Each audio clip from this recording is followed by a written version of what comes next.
mga inahin natin. Yung isang inahin natin, yung iba nakakulong na. So nag-aaway sila. Yan o. Yan. Ito yung tandang natin. Itong bagong labas sa kulungan to.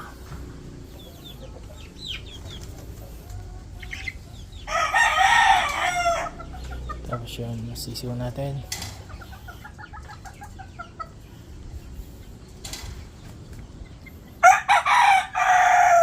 Angas. Sino ka dyan? Yabang yan.